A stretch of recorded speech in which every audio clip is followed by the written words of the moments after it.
Pasamos ahora a la presentación del nuevo de Perú, a cargo de su director, Dante Carua Pilca. Dante, Gracias, presidente. este es tu apellido, Dante. Bueno, es indígena y a mí viene de la parte más profunda de nuestro país. Bien, en primer lugar, yo quería comentarles el proceso de fortalecimiento de la estadística ambiental en Perú. Ya nuestro secretario ejecutivo de la CEPAL indicó que si bien nuestros países son muy megadiversos y el mismo hecho de ser megadiverso tiene también mucho que está vinculado a riesgos. Voy a comentar algunos riesgos que han sucedido en Perú y básicamente por diversos factores socioeconómicos. En Perú, por tradición, mucho de la parte central de la cordillera de los Andes y los campesinos queman las plantaciones una vez que se cosecha. Y queman estas plantaciones porque consideran que la próxima cosecha, con la quemada, va a haber una mayor fertilización. Pero muchas veces los vientos y el calor inundan de incendios y hay muchos incendios forestales.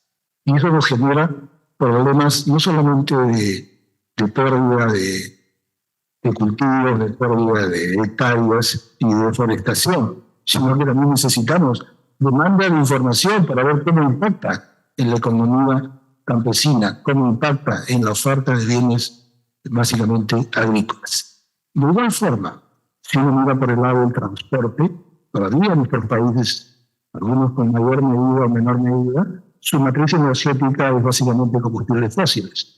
El nivel de nuestros automóviles por rumba que ruedan por nuestras carreteras, la gran mayoría son no eléctricos. Y de tal forma que hay muchísimo que está vinculado.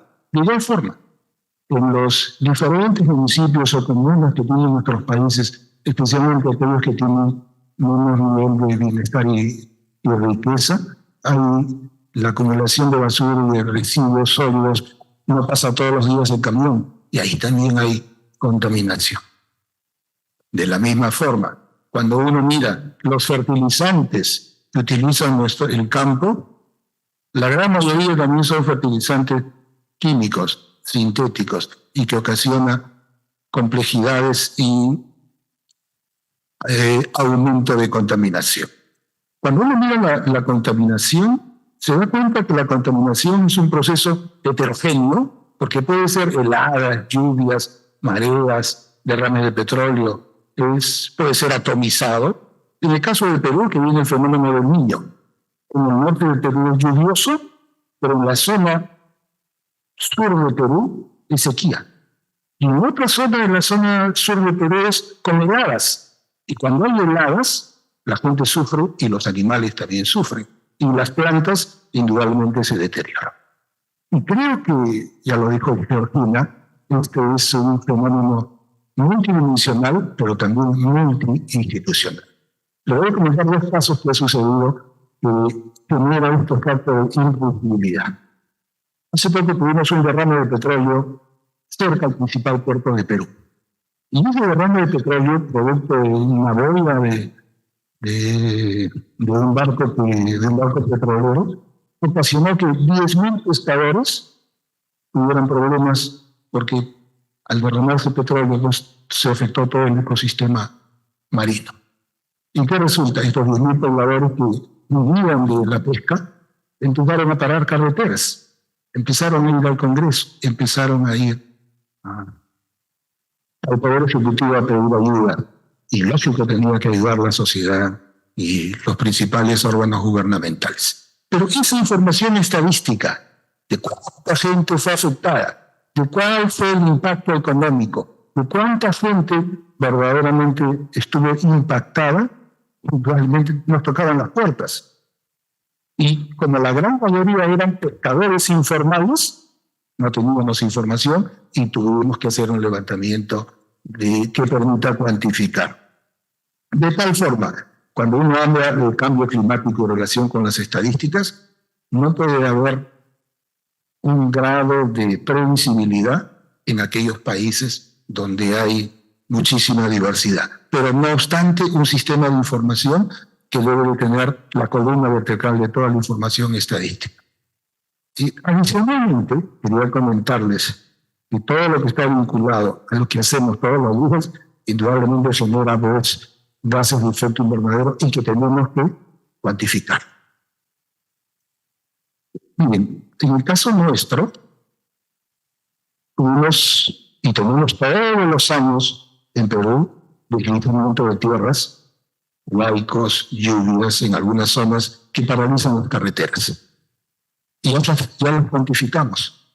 Pero con en los últimos años, todo ese proceso que era estacional ya se ha vuelto errático, ya no sigue un patrón definido. Y eso nos genera a nosotros, a la Oficina de Estadística de Perú, nos genera trabajos imprevisibles, porque muchas veces el gobierno quiere ayudar, pero no sabe dónde y cómo ayudar.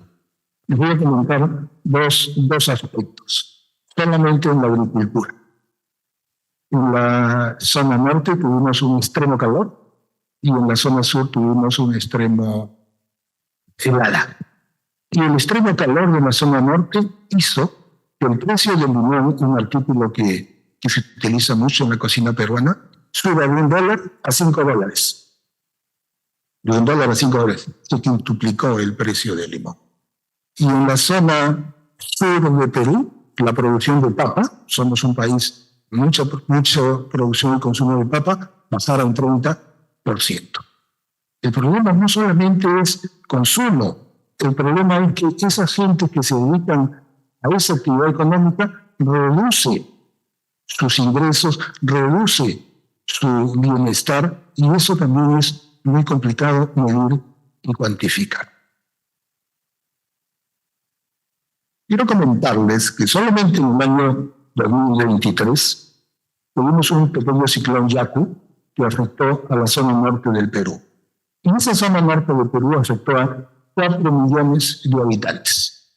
Pero la afectación no solamente es a un hogar, a un colegio, a una escuela, sino afecta a la infraestructura de transporte y afecta a la logística, afecta a las empresas de ida y de vuelta con sus productos. Afectó canales de riego, afectó puentes, y algo que verdaderamente las oficinas de estadística siempre hemos estado preparadas para medir la inflación, la producción, el empleo, entre otras variables y estadísticas tradicionales. Ahora tenemos que medir y cuantificar cada vez más estadística no tradicional. Hace 2 meses, la producción de pesca de Perú se redujo en 70%.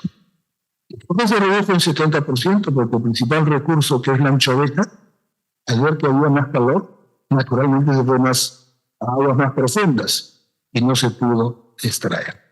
Ese fenómeno produjo que la economía peruana en el mes de julio cayera en menos 1,29, uno de los registros más bajos.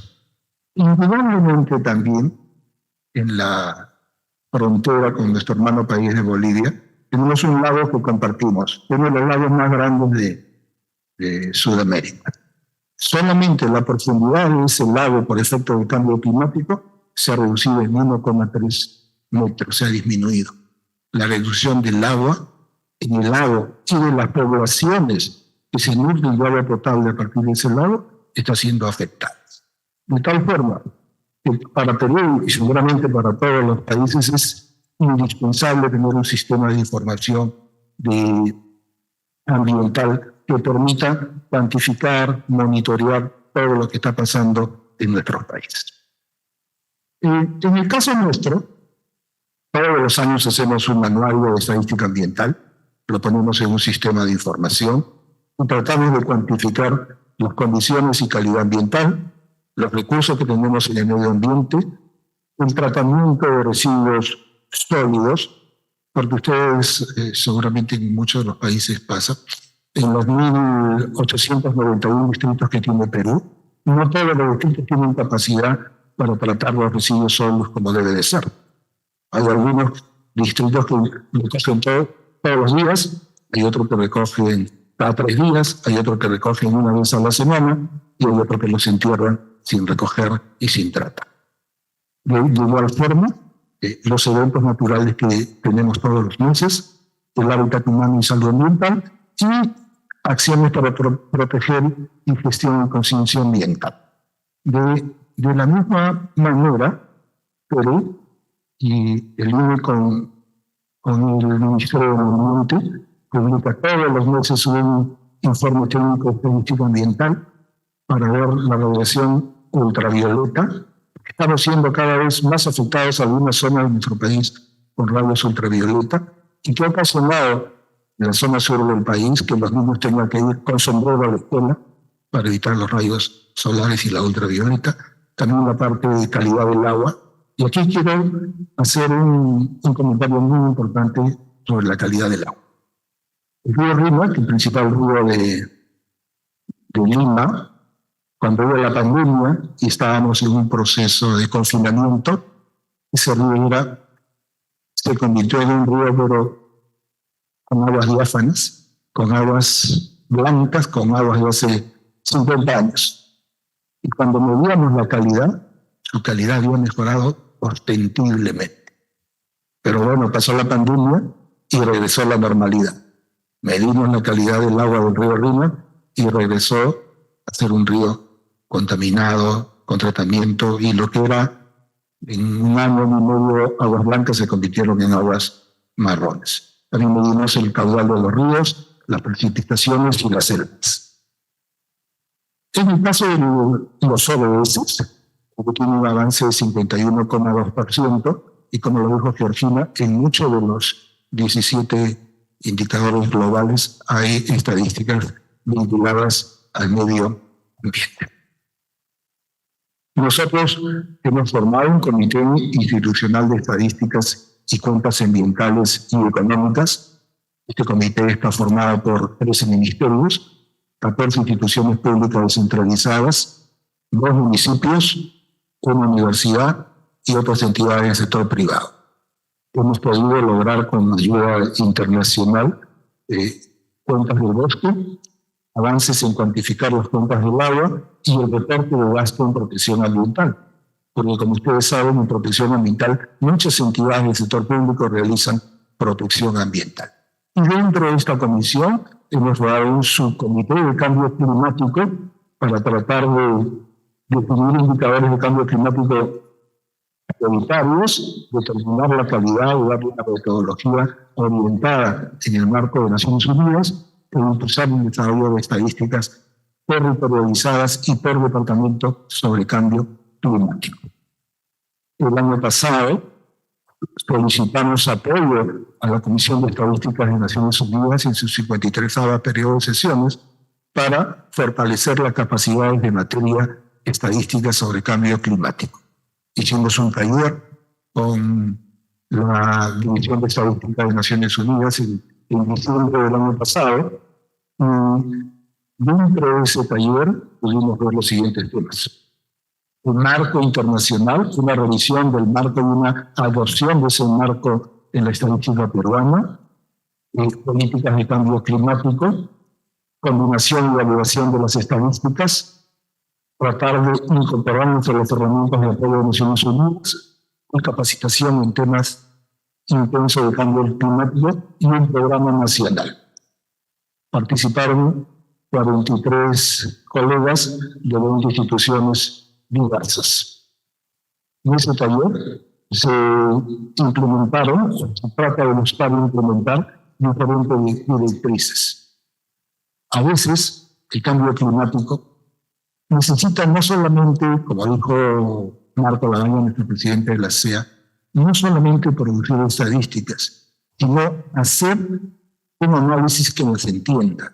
Las oficinas nacionales de estadística no hacen políticas públicas, pero la generación de estadística debe venir acompañada con un lenguaje claro que permita ayudar a la toma de decisiones. Y es por ello que en este marco hemos hecho capacitación para entender el cambio climático a las diversas entidades públicas que están incorporadas en esta problemática.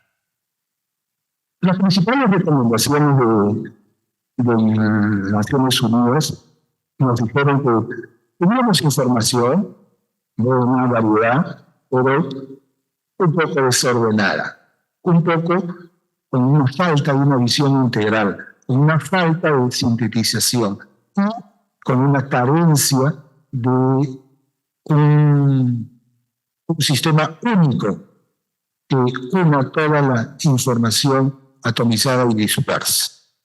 Y algo también que nos recomendó que debemos de realizar una cuenta de flujo de materiales, de tal forma que ahí incorporemos aspectos vinculados a lo que es economía circular, a ver, utilizando la tabla insumo-producto, cuál es el flujo de bienes y servicios y las diferentes interrelaciones que tienen las distintas actividades económicas para que permitamos saber y tratar de cada vez reprocesar y utilizar cada vez más desechos y menos desechos pongamos en el medio ambiente. Indudablemente, nosotros, como muchos de los países, por la complejidad del nivel de cambio climático, necesitamos asistencia técnica permanente. Necesitamos incorporar buenas prácticas que en eventos como este uno va escuchando y uno va tomando en cuenta. Tenemos un Ministerio del Ambiente. Necesitamos trabajar cada vez más con ellos, porque ellos son el órgano rector de la parte ambiental. Y estamos trabajando coordinadamente, pero requerimos que no solamente el Ministerio del Ambiente, sino toda la sociedad civil, la empresa privada, el sector académico, entre otras instituciones públicas y privadas. Estamos recibiendo el apoyo del Fondo Monetario Internacional, que nos invitó a participar en un programa de desarrollo de capacidades estadísticas sobre medio ambiente y cambio climático, con el apoyo de la cooperación suiza. Ha venido a Perú en la primera semana de julio una misión de diagnóstico para a partir de ello hacer una hoja de ruta. Han participado diversas entidades públicas peruanas, nos han recomendado en forma provisional hacer una cuenta de balance de energía, hacer una cuenta de emisiones a la atmósfera y hacer una cuenta de huellas de carbonos comerciales. Asimismo, quiero mencionar, antes de terminar, que se ha aprobado el proyecto de bienes públicos regionales, donde vamos a considerar indicadores de cambio climático usando métodos innovadores y fuentes de datos alternativas. Aquí estamos 9 países. Vamos a trabajar conjuntamente con Brasil, con Chile, con Colombia, con Costa Rica, con República Dominicana, con México, Paraguay, Uruguay o Perú. Y quiero culminar mi intervención invitando y parafraseando al secretario de la General de las Naciones Unidas, que dijo hace un par de años, que el cambio climático es la mayor amenaza de la economía global y de sus gentes. Y es por ello que las oficinas nacionales de estadística no podemos estar al margen viendo lo que sucede, sino todo lo contrario. Debemos retratar la realidad ambiental, cuantificar el impacto que ello implica y prevenir y ayudar a prevenir, a tomar acciones que permitan mitigar el impacto negativo de los cambios en la naturaleza y en su entorno. Muchas gracias.